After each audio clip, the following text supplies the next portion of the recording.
गणित का सवाल करेंगे।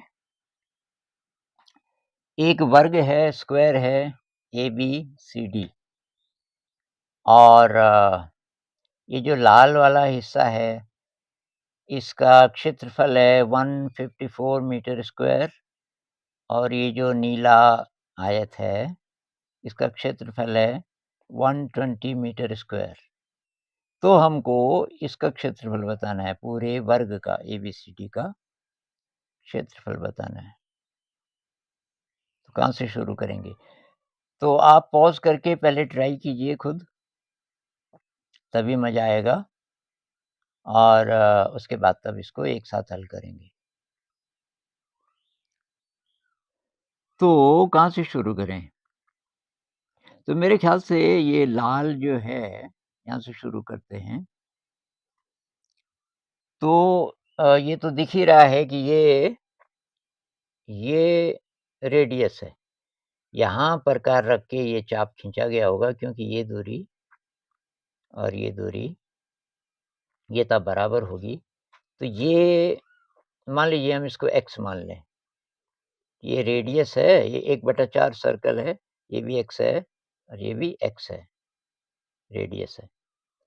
तो यहाँ से शुरू करते हैं, तो लाल भाग का जो क्षेत्रफल होगा, लाल भाग का क्षेत्रफल होगा, ये पाई r स्क्वायर होता है पूरे वृत्त का, ये 1/4 है, क्योंकि ये समकोण है केवल, तो बटे 4। तो यानी कि 22/7 और 4 भी है नीचे, गुणा r की जगह हमने x लिखा है, तो x का स्क्वायर। ये दिया हुआ है 154। इससे हमारा ये x आ जाएगा, ये दूरी आ जाएगी तब आगे बढ़ेंगे। तो ये हुआ हमारा 22x स्क्वायर बराबर 154 गुणा इसको ऊपर ले जाएँगे 7 गुणा 4, यहाँ से x स्क्वायर हो जाएगा 154 गुणा 7 गुणा 4 बटे 22। मेरे ख़्याल से 11 से कट जाएगा, तो किसी दूसरे पेन का इस्तेमाल करता हूँ मैं।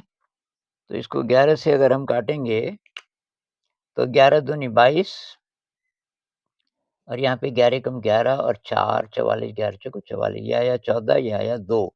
2 से 4 को काट देते हैं, तो ये हुआ 2।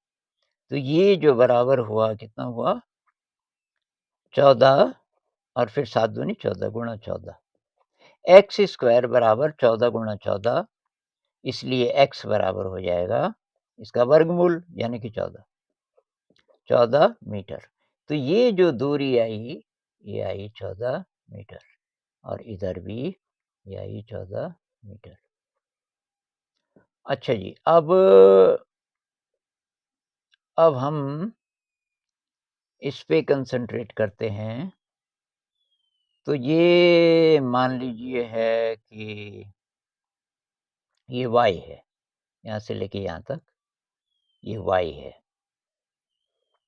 अगर ये y है, तो ये जो दूरी होगी, ये y प्लस ये, क्योंकि वर्ग है, जितना ये है उतना ही ये भी है, तो y प्लस ये 14 आ गया। तो ये जो दूरी है नीचे को, ये हो गई y प्लस 14, y प्लस 14।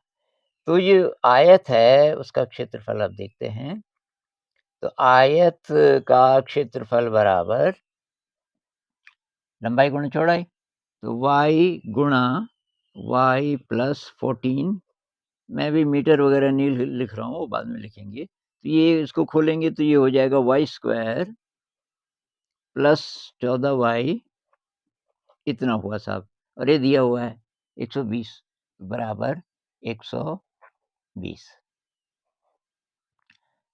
120 को भी इधर ही ले आएँ तो ये हो जाएगा y square plus 14y minus 120 बराबर 0।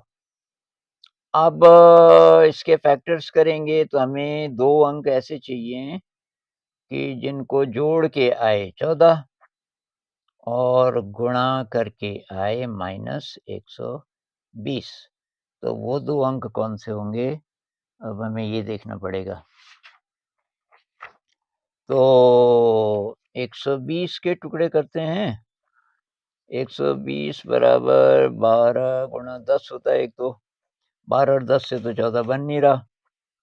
और टुकड़े करते हैं तो 6 दूनी 12 और 5 दूनी 10। कुछ दिख रहा है? तो 5 छक्के 30, 30 और 4 इससे भी नहीं हो रहा है। तो 15 से होगा क्या? 6 को अगर मैं लिखूँ 3 गुणा 2 गुणा 2 गुणा 5 गुणा 2 इससे होगा? तो 3 पंजे 15, 2 दूनी 4 दूनी 8, 15 और 8 से भी नहीं हो रहा है। तो कुछ और सोचना पड़ेगा। तो 5 दूनी 10 दूनी 20 और 3 दूनी 6, 20 और 6, 20 और 6 से 14 बन जाएगा। तो इसको हम लिखेंगे वाई स्क्वायर और ये प्लस में होना चाहिए, इसलिए 20 को प्लस में मानेंगे। प्लस 20 वाई और ऋण 6y और ऋण 120 बराबर 0। तो इन दोनों में से y कॉमन ले लेते हैं, तो y प्लस 20 बचेगा और माइनस यहाँ से 6 ले लेते हैं, तो y प्लस 20 इतना हुआ। ये बराबर है 0। इसके 2 फैक्टर्स, अब ये कॉमन ले लेंगे y प्लस 20 को और इधर से y माइनस 6 को, ये बराबर 0। इसको मैं यहाँ करता हूँ। तो ये हुआ सा y प्लस 20 और इधर से y माइनस 6 और ये बराबर हुआ 0। इसका मतलब है या तो y प्लस 20 0 है, तब तो y बराबर ऋण 20 आएगा। अब ये तो हो नहीं सकता, ऋण में तो कोई दूरी आती नहीं है, इसको हम नहीं मानेंगे। और या फिर y माइनस 6 अगर 0 है तो y बराबर होगा 6, तो इसको हम मानेंगे। तो y हो गया 6 और हो गया सवाल सॉल्व। ये यहाँ से यहाँ तक 6 आया साहब y, और यहाँ से यहाँ है 14, तो 14 और 6 20। तो वर्ग की भुजा हुई 20, एक भुजा हुई 20। तो फिर ABCD का क्षेत्रफल कितना होगा? ABCD का क्षेत्रफल होगा 20 गुणा 20, 20 गुणा 20 बराबर 400 मीटर स्क्वायर, 400 मीटर स्क्वायर। तो ये एक तरीका है। आपके दिमाग में कोई और तरीका है तो आप बताना।